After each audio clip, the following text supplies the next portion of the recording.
কেশিয়ারীর সরস্বতী শিশু মন্দিরে বার্ষিক অনুষ্ঠানে বুধবার কেশিয়ারীতে আসেন কেন্দ্রীয় প্রতিমন্ত্রী সুকান্ত মজুমদার। বুধবার কেশিয়ারীর সরস্বতী শিশু মন্দির ও সরস্বতী বিদ্যা মন্দিরের বার্ষিক সাংস্কৃতিক অনুষ্ঠান ছিল। সেই অনুষ্ঠানে উপস্থিত হন কেন্দ্র সরকারের শিক্ষা ও উত্তর পূর্বাঞ্চল উন্নয়ন মন্ত্রী সুকান্ত মজুমদার। তিনি এদিন উপস্থিত হয়ে কেন সরস্বতী শিশু মন্দির ও সরস্বতী বিদ্যা মন্দির গড়ে উঠেছে তার ব্যাখ্যা দেন। তিনি বলেন, স্বাধীনতার পর শিক্ষা ব্যবস্থায় যে মৌলিক পরিবর্তন আসার কথা ছিল সেই পরিবর্তন আসেনি। ফলে শিক্ষা ব্যবস্থাকে পড়ুয়ামুখী এবং ঢেলে সাজানোর জন্যই 1992 সালে সরস্বতী শিশু মন্দির এবং সরস্বতী বিদ্যা মন্দির গড়ে তোলা হয়। তিনি আরো জানালেন, পড়ুয়াদের শিক্ষিত করার পাশাপাশি মানুষ করে গড়ে তুলতে হবে, তবে সমাজ করে উঠবে, আর কোনো কিছুই প্রয়োজন হবে না। শিক্ষা প্রতিমন্ত্রী এবং উত্তর পূর্বাঞ্চল উন্নয়ন প্রতিমন্ত্রীও আছেন সঙ্গে সঙ্গে। জন্ম বালুরঘাটের শহরে বালুরঘাট প্রাথমিক বিদ্যালয়ে প্রথম শিক্ষক লাভ।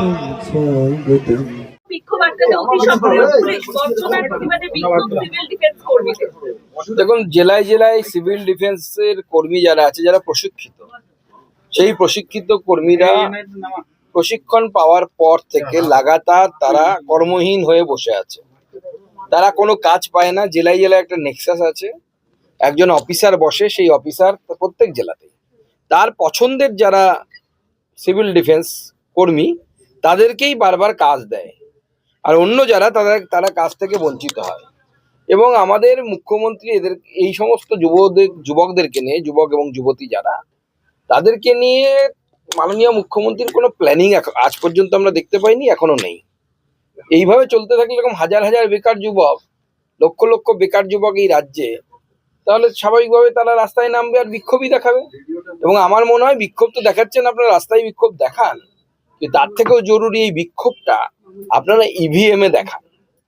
ইভিএম এ তৃণমূলকে ভোট না দিয়ে বিজেপিকে ভোট দিন এবং তৃণমূলকে পরাস্ত করুন। সিও দপ্তরের বাইরে শুভেন্দু অধিকারীকে হেনস্থা, গাড়ি লক্ষ্য করে জুতো, হাইকোর্টে শুভেন্দু অধিকারীর নিরাপত্তা নিয়ে মামলা, আদালতের দৃষ্টি আকর্ষণ করেছে আইনজীবীরা, আগামীকাল হাইকোর্টে শুনানির সম্ভাবনা। দেখুন, এটা অত্যন্ত অগণতান্ত্রিক একটা বিষয়, যেখানে আমাদের বিরোধী দলনেতা যাচ্ছেন। নির্বাচন কমিশনে যে কোনো কাজে বিরোধী দলনেতাকে যেতে হয়, বা যে কোনো রাজনৈতিক দলের নেতাদেরকে যেতে হয়। সেখানে গিয়ে যদি এই যারা আন্দোলন করছে বিএলওর নামে, তারা যারা তৃণমূল কংগ্রেস কর্মী আদপে সেই সমস্ত তৃণমূল কংগ্রেস কর্মীরা আমাদের বিরোধী দলনেতাকে এইভাবে অপমানিত করছে এবং তার গাড়ি লক্ষ্য করে জুতো ছুটছে, এটা তো মেনে নেওয়া যায় না। সেদিন আমাদের কর্মীরা একটু দেখিয়েছিল তো আমাদের কর্মীদের দম কত, পুলিশ তো তখন বাঁচাতে চলে গেল। তো আমরা চাইলে অনেক কিছু করতে পারি। যারা বিএলও হয়ে ওখানে দাঁড়িয়ে আছেন মমতা বন্দ্যোপাধ্যায়ের এজেন্ডা পূর্ণ করার জন্য, তাদেরকে বলি, আপনার ডিএটা পাচ্ছেন না, ওটা বিজেপির সরকার এলে ডিএটা পাবেন। এখন তো ডিএ পাচ্ছেন না, মমতা বন্দ্যোপাধ্যায় দিতে পারছেন না। মমতা বন্দ্যোপাধ্যায়ের হয়ে দালালি করছেন আপনারা, কিন্তু মমতা বন্দ্যোপাধ্যায় কিন্তু আপনাদেরকে ডিএটা দিতে পারছেন, ওটা বিজেপি সরকার এলে আপনাদেরকে দেবে। হাওড়ায় খুনের পর এখনো খুনিদের ধরতে পারলো না পুলিশ, বিধায়ক ঘনিষ্ঠ হওয়ার জন্যই কি হাত গুটিয়ে বসে রয়েছে? শুধু খুনিদেরকে ধরতে পারাই নয়, সব থেকে বড় চিন্তার বিষয়, একটি গণমাধ্যমের একজন সাংবাদিক যখন আজকে সেখানে খবর করতে গেছিলেন, তার উপর রীতিমতো হামলা হয়েছে, সেখানে মারধর করা হয়েছে, এফআইআর হয়েছে, কিন্তু এখনো পর্যন্ত কেউ গ্রেপ্তার হয়নি। এই হচ্ছে বর্তমান পরিস্থিতি। মানে খুনও হবে, আপনারা খুনের বিরুদ্ধে খবরও করতে পারবেন না। এর পেছনে যে গৌতম চৌধুরী ওখানকার স্থানীয় বিধায়ক, সেই বিধায়কের হাত আছে, এর তদন্ত হওয়া উচিত। ভোটে জিততে গেলে গুন্ডা মস্তানদের গুরুত্ব দেওয়া উচিত নয়, পরামর্শ দিলেন সৌগত রায়ের এখন মনে হয়েছে, সৌগতদার, যে গুন্ডা মস্তানের দরকার নেই। অথচ দমদম লোকসভা নির্বাচনে এবং বিধানসভা নির্বাচনে প্রতি বছর গুন্ডা মস্তানি করে ভোটে যেতেন ওনারা। এখন উনি এই সব কথা বলছেন। যাত্রায় যেমন বিবেক থাকে, সেরকম বিবেক এসে এসে মাঝে মাঝে গান করে চলে যাচ্ছে তৃণমূল কংগ্রেসের। কারণ উনি জানেন সামনেবার উনি তো টিকিট পাবেন না, বা ওনারও শারীরিক সেই সক্ষমতা নেই যে উনি টিকিট পেতে পারেন। উনি হাঁটতে গেলে কিছুক্ষণ পর পর বসে যান, এমনি ওনার টিকিট কাটবে। তাই ভাবছেন মরার আগে, বলতে রাজনৈতিকভাবে মৃত্যু হওয়ার আগে উনি ভালো দু চারটে কথা বলে যান, যাতে বাংলার মানুষ মনে রাখে। কিন্তু অনেক দেরি হয়ে গেছে, এত দেরি করলে আর হয় না। মুখ্যমন্ত্রী বলছেন পর্যবেক্ষকের কড়া নজরদারিতেই চলবে মনোনয়ন প্রক্রিয়া। এখন পর্যবেক্ষক দিচ্ছেন, ভালো কথা, নির্বাচন কমিশনকে আমি ধন্যবাদ জানাবো তার জন্য, কিন্তু শুধু পর্যবেক্ষণ করলে তো কিছু হবে না। রাস্তায় আপনাকে ধরে দুগালে কেউ থাপ্পড় মারলো, আমি পর্যবেক্ষণ করলাম, কোনো লাভ হবে? নাকি থাপ্পড় মারাটা বন্ধ করতে হবে? সেই ব্যবস্থাটা পর্যবেক্ষকের হাতে ক্ষমতা থাকা চাই, যেন ডিএম এর কানটা ধরে মলে দিতে পারে, যেন এসপির কানটা ধরে মলে দিতে পারে।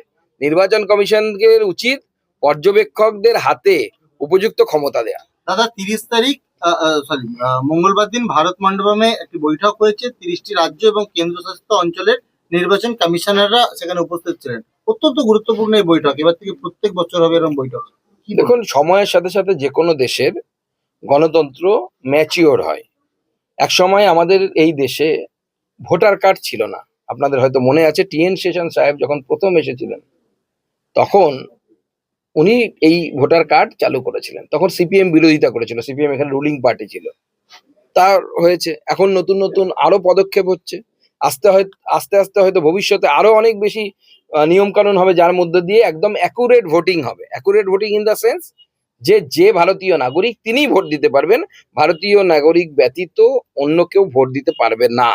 সংবিধান তাই বলছে, পিপুলস রিপ্রেজেন্টেটিভ অ্যাক্ট তাই বলছে, এই আইনও তাই বলছে, জনপ্রতিনিধি আইন তাই বলছে। তো নির্বাচন কমিশনের উচিত এই ধরনের নির্বাচন করা, ফ্রি অ্যান্ড ফেয়ার ইলেকশন। ভারতবর্ষের কোথাও নির্বাচনের দিন মারামারি হয় না, কারো মাথা ফাটে না, কারো ঘর ভাঙা হয় না। কেন পশ্চিমবঙ্গে বাড়ি ঘর ভাঙা হবে? এর শেষ হওয়া উচিত। গোটা পৃথিবীর সামনে আমাদের মাথায় লজ্জায় মাথা হেট হয়ে যায়, মাথা নিচু হয়ে যায় আমাদের গোটা পৃথিবীর সামনে। দাদা দুষ্কৃতীদের সঙ্গে তৃণমূলীদের ঘনিষ্ঠতার ছবি বারবার প্রকাশ্যে আসছে, কি বলবেন? দেখুন, এটা আপনারা কিভাবে প্রশ্ন করছেন আমি বুঝতে পারছি না। দলটাই তো দুষ্কৃতীদের দল, সব গুন্ডাদেরকে নেতা বানিয়েছে তো মমতা বন্দ্যোপাধ্যায়। সিপিএমও গুন্ডাদের ব্যবহার করতো, অনেক রাজনৈতিক দলই করে, আমি অস্বীকার করছি না। কিন্তু সিপিএম কি করতো? গুন্ডাদেরকে পেছনে রাখতো, কমসে কম সাদা পায়জামা পাঞ্জাবি পরা ভদ্রলোকেরা সামনের দিকে থাকতো, বা মেকি ভদ্রলোক হলেও থাকতো। আপনাদের মেদিনীপুরে সুশান্ত ঘোষ ছিলেন, মেকি ভদ্রলোক, সাদা জামা কাপড় পরা কিন্তু পকেটে রক্ত ভরা, তবু সামনের দিকে থাকতো, গুন্ডাগুলো থাকতো না। তৃণমূল বলছে আমরা ওরকম করবো না, ঘোমটার নিচে খ্যামটা নাচুন চলবে না। ওরা পুরো ঘোমটা খুলেই খ্যামটা নাচন নাচতে শুরু করেছে প্রথম থেকে। যত গুন্ডা মস্তান সব লিডার, প্রত্যেকটা গুন্ডা। শকত মোল্লা কে গুন্ডা, আরাবুল কে গুন্ডা, শাহানুর কে গুন্ডা, প্রত্যেকটা গুন্ডা, এবং আইএসআই সার্টিফাইড গুন্ডা। কোনো তাদের যোগ্যতা নিয়ে কোনো সন্দেহের অবকাশ নেই। বোম থেকে মারা, অপহরণ, রেপ সব করতে পারে। দাদা ঝুলে থাকা ভোটারদের ভাগ্য নির্ধারণে অন্তত 1000 7ই মার্চ পর্যন্ত জেইউপির চেয়ারম্যান। ঝাপ কাকে বাপ বানাবে আমাদের কোনো অসুবিধা নেই। ঝাপ তো জেইউপি ঝাপ, তো ঝাপ কোন দিকে ঝাপ দেবে বা কাকে বাপ বানাবে আমাদের কোনো অসুবিধা নেই। সমস্ত মোগল এক হয়ে যাক, হুমায়ুন, সেলিম সব এক হয়ে যাক, আমরা লড়বো ছত্রপতি শিবাজি হয়ে। এবং শিবাজির দ্বারা যেরকম মারাঠা সাম্রাজ্য হিন্দুবি স্বরাজ প্রতিষ্ঠা হয়েছিল, সেরকম বাংলাতেও আগামী দিনে হিন্দুবি স্বরাজ প্রতিষ্ঠা হবে। দাদা মুখ্যমন্ত্রী বলছে আমার দেখার দরকার নেই কে কোন ধর্ম, সেটা দেখার দরকার নেই, লোকতন্ত্র যাতে বরবাদ না হয় সেটা দেখতে হবে। জনতার অধিকার প্রতিষ্ঠা পায়, যে কাউকে বের করে দিলে আমি তার বিরুদ্ধে। It's not 50 lakhs, now 58 lakhs। কি বলবেন? দেখুন, মমতা বন্দ্যোপাধ্যায় প্রথমে যে কথাটা বলবো, এই সমস্ত কথা বলে মানুষকে ভয় পাওয়ানোর চেষ্টা করছে। তার কারণ 28 তারিখের যে সূচি নিয়ে উনি এই কথাটা বলেছেন, 28 তারিখের সূচি হচ্ছে অসম্পূর্ণ সূচি।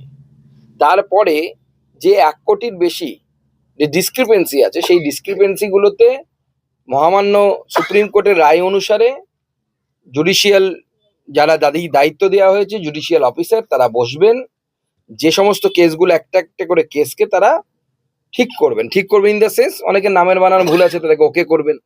তো স্বাভাবিকভাবে মুখ্যমন্ত্রী মিথ্যে তথ্য দিয়ে মানুষকে ভয় পাওয়ানোর চেষ্টা করছেন।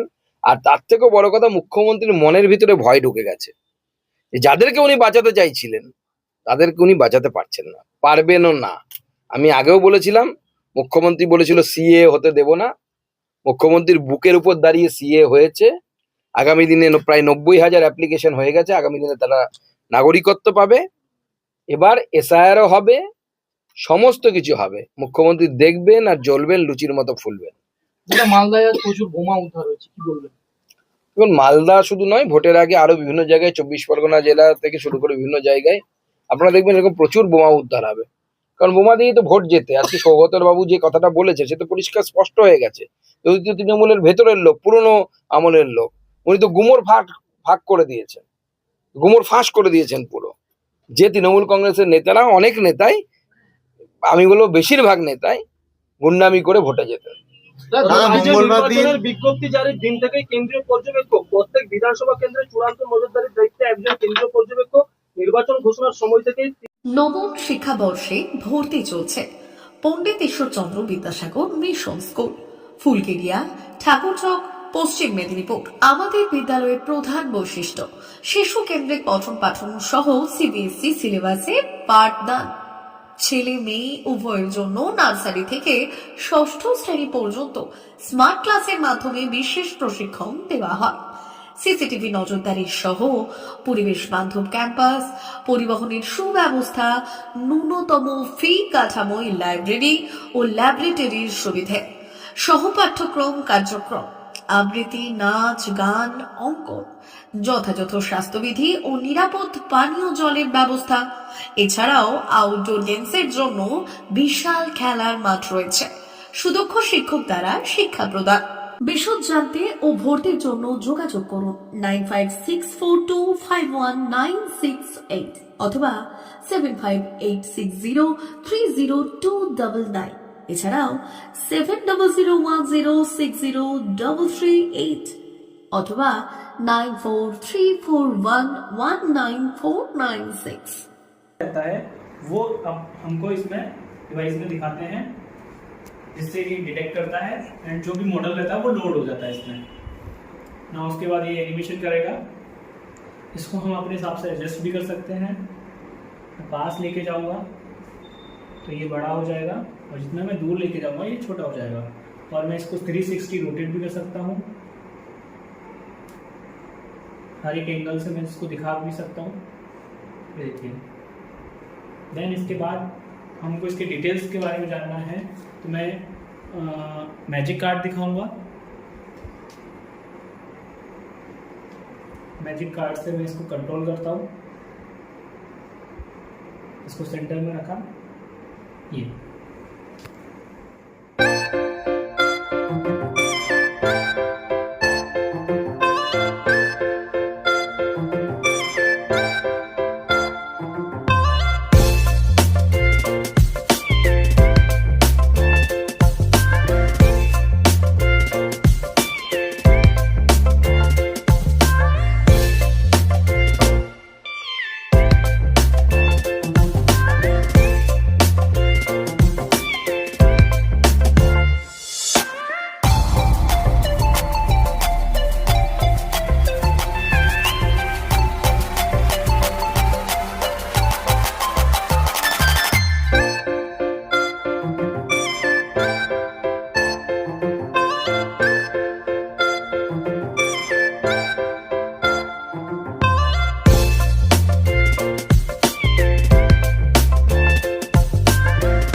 সোনার আলো মাখে যখন অনুভূতির ছোঁয়ায়, স্বপ্ন তখন রূপ নেয় উজ্জ্বল গহনায়।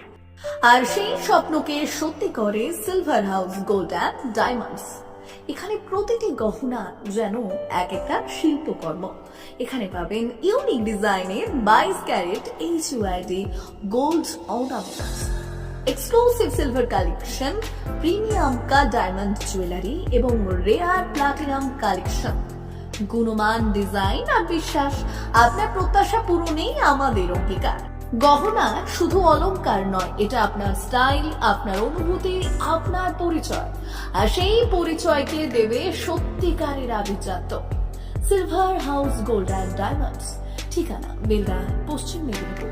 যোগাযোগ নাম্বার 9476409501 অথবা 8695500644।